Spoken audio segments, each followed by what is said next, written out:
اور جو بھی اس پر عمل کر لے گا تو اللہ تعالیٰ اسے بھی یہ مقام اور مرتبہ عطا فرمائے گا۔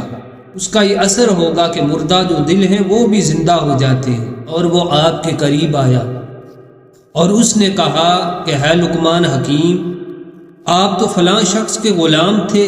تو آپ نے فرمایا ہاں، میں اس کا غلام تھا۔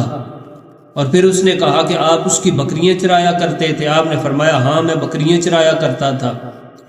تو وہ کہنے لگا کہ پھر آپ کو یہ مقام اور مرتبہ کیسے ملا؟ نحمدہ ونصلی علی رسولہ الکریم، اما بعد فاعوذ باللہ من الشیطان الرجیم، بسم اللہ الرحمن الرحیم، وَكُونُوا مَعَ الصَّادِقِينَ صدق اللہ العظیم۔ ناظرین، آج کا عنوان ہے کہ حضرت لقمان حکیم کو دانائی اور حکمت کیسے ملی۔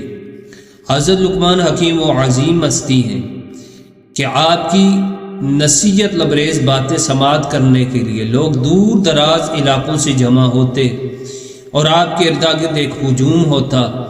حضرت لقمان حکیم وہ عظیم ہستی ہیں کہ اللہ رب العزت نے آپ کے نام پر ایک پوری سورہ مبارکہ نازل فرمائی۔ سورہ لقمان 21ویں پارے میں قرآن مجید فرقان حمید کے اندر ہے، اور سورہ لقمان میں بھی اللہ تعالیٰ نے حضرت لقمان علیہ السلام کی کچھ نصیحتیں وہ بیان فرمائی۔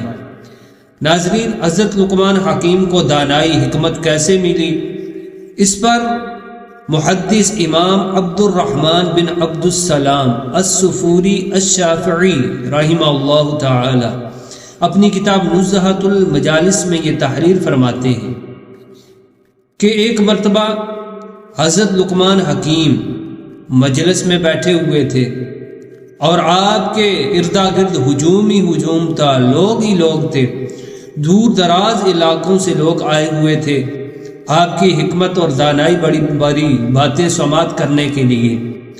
تو حضرت لقمان حکیم کی مجلس ایک شخص اٹھا اور وہ آپ کے قریب آیا اور اس نے کہا کہ ہے لقمان حکیم، آپ تو فلاں شخص کے غلام تھے؟ تو آپ نے فرمایا ہاں، میں اس کا غلام تھا۔ اور پھر اس نے کہا کہ آپ اس کی بکریاں چرایا کرتے تھے؟ آپ نے فرمایا ہاں، میں بکریاں چرایا کرتا تھا۔ تو وہ کہنے لگا کہ پھر آپ کو یہ مقام اور مرتبہ کیسے ملا کہ آپ کے ارد گرد لوگوں کا ہجوم ہی ہجوم ہے، لوگ آپ کی باتیں سماعت کرنے کے لیے دور دراز علاقوں سے تشریف لاتے ہیں؟ تو حضرت لقمان حکیم نے جو جواب دیا وہ دو لفظی ہے، اسے آپ سماعت فرمائیں، اور جو بھی اس پر عمل کر لے گا تو اللہ تعالیٰ اسے بھی یہ مقام اور مرتبہ عطا فرمائے گا۔ وہ آپ کا جواب یہ تھا، آپ نے فرمایا کہ سچائی کی وجہ سے اللہ تعالیٰ نے مجھے یہ مقام اور مرتبہ عطا فرمایا، یعنی جب بھی میں بات کرتا ہوں سچی بات کرتا ہوں، جب بھی بولتا ہوں تو سچ بولتا ہوں، اس وجہ سے اللہ تعالیٰ نے مجھے یہ مقام اور مرتبہ عطا فرمایا ہے۔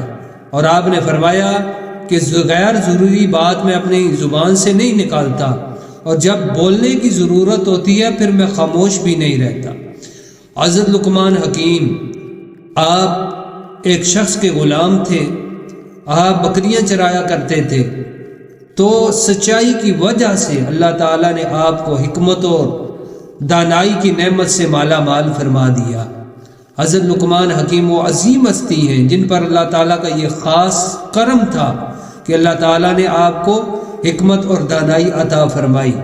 اللہ رب العزت کا ارشاد ہے وَكُونُوا مَعَ الصَّادِقِينَ کہ سچوں کے ساتھ ہو جاؤ۔ سچوں کے ساتھ ہونے کا فائدہ یہ ہے، ان کی بارگاہ میں بیٹھنے کا فائدہ یہ ہے کہ انسان خود سچا ہو جاتا ہے، اور ایسے ہی لوگوں کو تلاش کیا جائے جو حکمت بھری باتیں کرتے ہیں، جو دانائی والی باتیں کرتے ہیں، جو اچھی باتیں کرتے ہیں۔ اس کا یہ اثر ہوگا کہ مردہ جو دل ہیں وہ بھی زندہ ہو جاتے ہیں۔ مولانا روم رحمہ اللہ تعالیٰ آپ مثنوی شریف میں یہ لکھتے ہیں صحبت صالح ترا صالح تنا کہ نیک کی صحبت نیک بناتی ہے، صحبت طالع ترا طالع کنا، اور برے کی صحبت برا ہی بناتی ہے۔ اللہ تعالیٰ سچوں کی معیت اختیار کرنے کی توفیق عطا فرمائے۔ وآخر دعوانا الحمد للہ رب العالمین۔